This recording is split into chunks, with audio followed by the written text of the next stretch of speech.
Good afternoon, everyone. Okay, that's quiet. Good afternoon, everyone. My name is Crystal McFetters. I am the Public Information Officer for the Unified Government of Wyandotte County. We want to welcome you and thank you all for coming to our cybersecurity press conference on today. I will be introducing Interim County Administrator Ms. Cheryl Harrison Lee, as well as Mayor Tyrone A. Gardner for some additional updates and information. And I will inform you all that at this time we will not be allowing any comments or interviews directly after, because we have some additional things, additional meetings that are directly after the press conference. But I've given you all my information. If you have any questions or any follow-up, I'll be more than happy to provide that for you directly after the press conference.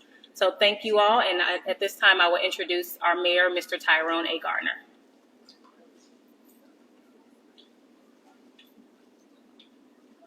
Well, hello, everyone. Thank you for coming, and thank you for your patience. We thought it would be imperative today that we bring our community up here in Wyandotte County in Kansas City, Kansas, on kind of the status of the cyber attack that we all know occurred. The one thing, we're here because I know there's been some information, there's been some questions on transparency, and so we want to make sure that the information we get out is not just timely, but it's accurate. And so myself and our administrator are going to walk you through some of the things that we found out. But the biggest thing we want you to know, it is a fluid situation, and I'm confident that we've got some of our best people in the industry on this issue to make sure that what you've come to expect as far as your essential services here in Wyandotte County is not adversely affected. So as you are aware, on April 16, 2022, the Unified Government of Wyandotte County, Kansas City, Kansas, discovered a cybersecurity attack to its data centers, and that occurred during routine maintenance of the overall systems here in the Unified Government. The rapid response of the Department of Technology Services quickly contained that attack.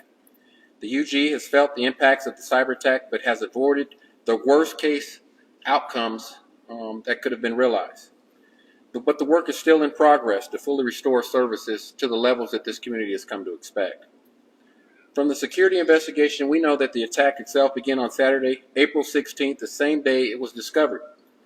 Federal cybersecurity authorities were notified within hours of the attack's discovery.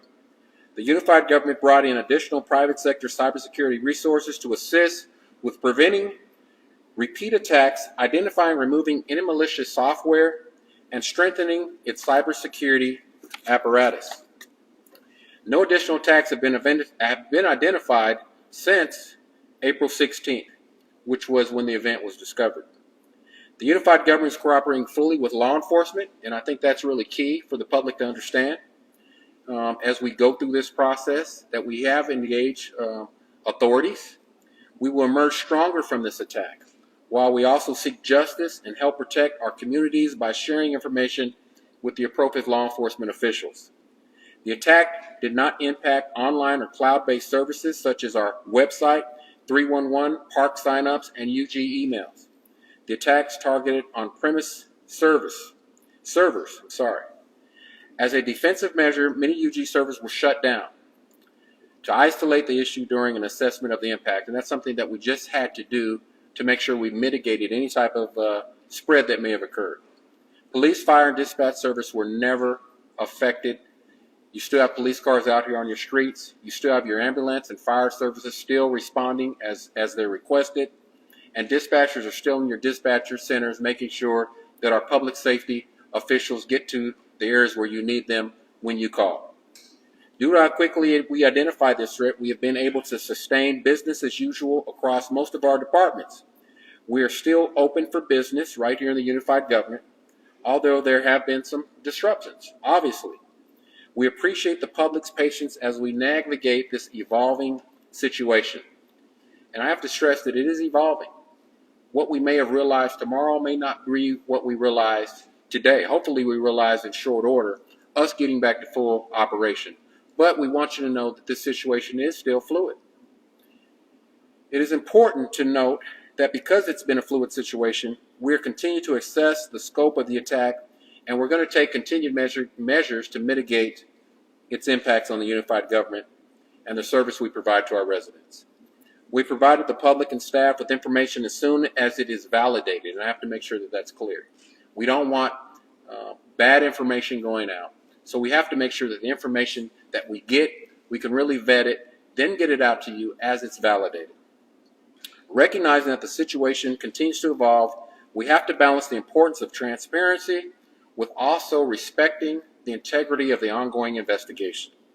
I want to thank all our staff here at the Unified Government who have done such an outstanding job with their fast response and their professional service and how they came across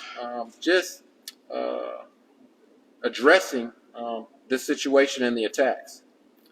And I think I just can't say enough about the time that's put in by our IT team and our law enforcement professionals and just their quick response on trying to make sure that this unified government remained open for business and the essential services that this community has come to expect was not adversely affected. Right now, I'm going to turn it over to our interim county administrator, Ms. Harrison Lee, and she's going to provide you with some additional information. So thank you so much for your time.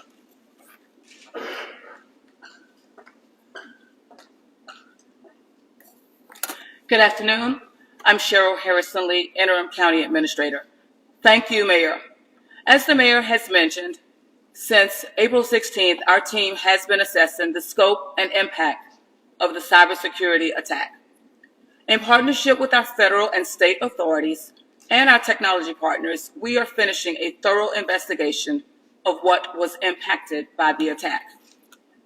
It is important to note that no additional attacks have been identified since the April 16th event.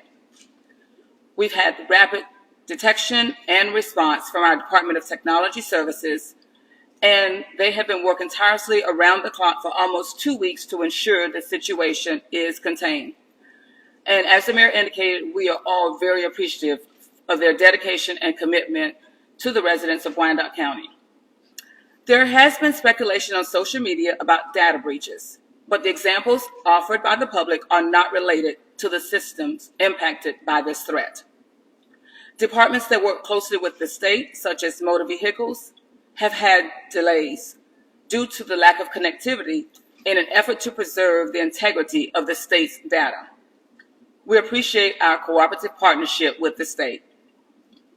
Motor vehicle connection to state systems has since been restored.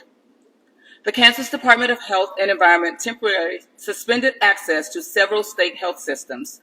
Those too have been restored. Most departments have maintained normal operations, and we have been updating our website with service impacts as this information becomes available, and we'll continue to do that so you'll be able to get information about the latest updates on the UG's website. Services that were impacted are gradually being brought back online. A small percentage of those systems will need to be rebuilt, and we're starting that process. We will continue to provide updates regarding our progress on the website, and also on our website, you will be able to find frequently asked questions. Again, as the Mayor indicated, this is an ever-evolving situation. It does remain a top priority for us. I want to assure you that your unified government staff is making every effort to securely restore our systems to ensure that our residents' data remains safe. And I'll now turn it back over to our Public Information Officer.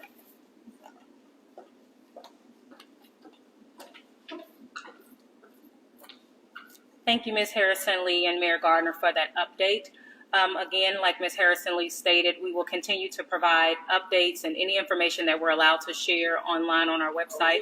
Question? Yeah, will there be a time? No, there will not be a time as of right now because we will have additional meetings. But you're touting transparency and you're not taking any questions. How does that match up? I had yes. good questions about this. Yes, I completely understand your concern, and I will be more than happy to follow up with you after, as I stated, with some additional information for you. How often does routine